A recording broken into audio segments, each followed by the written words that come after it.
Hola amigos, ¿cómo están? Bienvenidos a Hunter Comics y pues vamos a ver una reacción de un experimento. Vamos allá.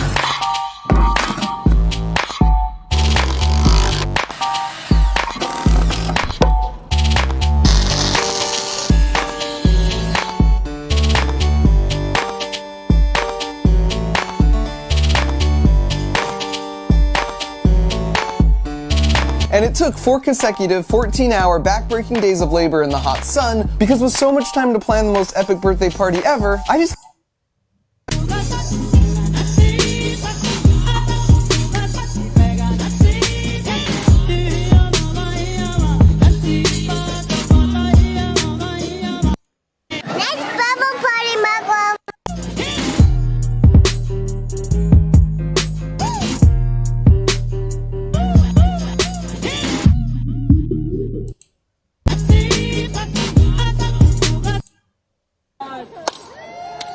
Science.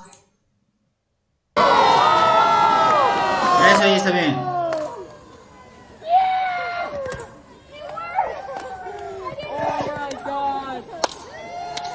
Science Bob came over and hooked us up with the slow-mo shot.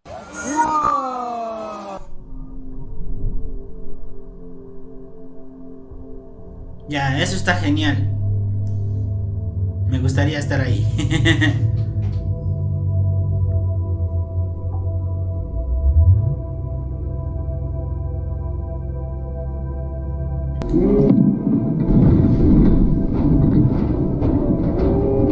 This shot was from a GoPro on rails, and we weren't quite fast enough with the pull. And for some reason I found this, like, Wall-E level pathetically sad.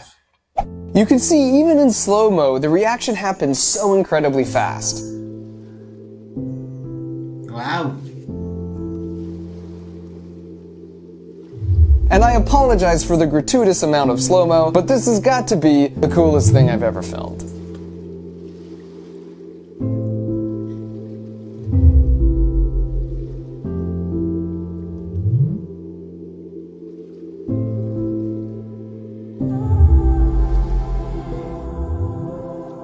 And afterwards, it kept oozing this rainbow Play-Doh extrusion thing.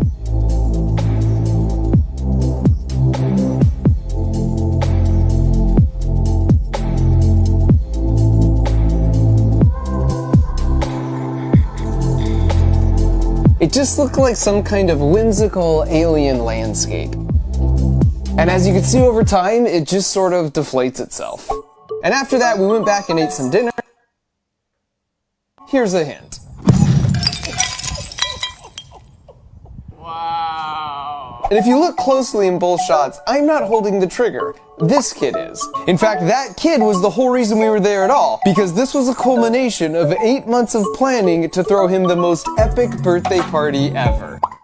But what he didn't know is that plans were already underway for him and I to take back the record for the world's largest elephant toothpaste. And as a quick refresher, last summer, my buddy Science Bob and I set the world record for elephant toothpaste by filling up an empty swimming pool. I wanted to be able to swim in the foam afterwards, so we figured out how to use yeast as the catalyst, which is in fact safer, but it doesn't react very fast. And our video seemed to inspire some folks, because 2 months later, this happened in David Dobrik's backyard, where they didn't bother with the yeast and just took the normal reaction and scaled it up a bunch. But then a few weeks later, these guys in Brazil did the largest experiment yet, and they are the current Guinness World Record holders. And so even though Fletcher's birthday was still 8 months out, we started our testing right away, because I knew blasting a world record amount of foam straight up into the sky wasn't as easy as it might sound. And the part that concerned me the most was picking the right nozzle size. And here's what I mean. These 3 containers are identical except for the diameter of their outlets. If that diameter is too large, it looks kind of cool,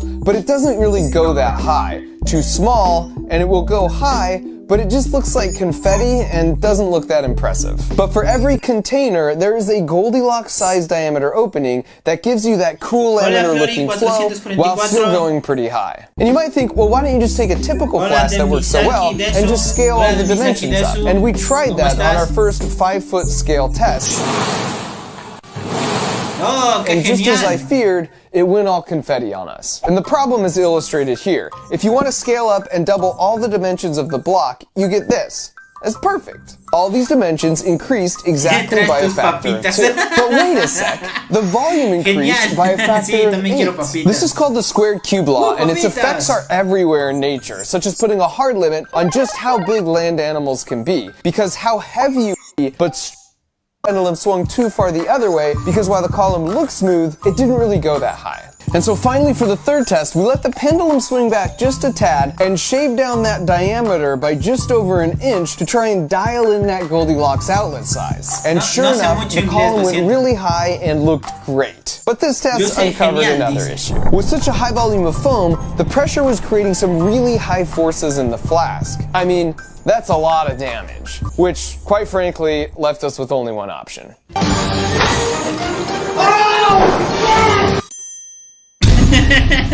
And so with the power of flex tape, we scaled things up even further to a 10-foot test and did our best to interpolate that Goldilocks outlet size. ¡Oh, qué genial!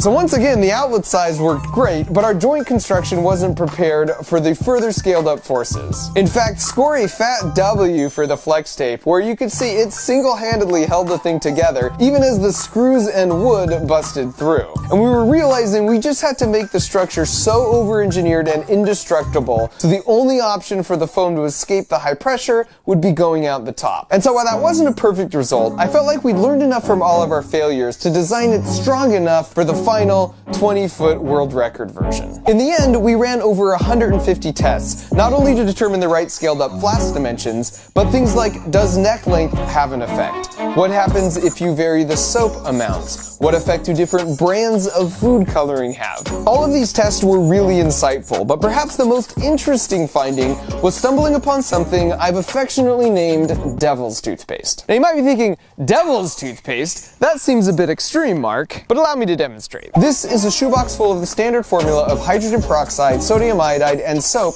that pretty much everyone uses to make elephant toothpaste. Now here's the same volume of reactants, only this time using Devil's Toothpaste. Now see if you can spot the difference in real time. Oh, me gustó el de color azul.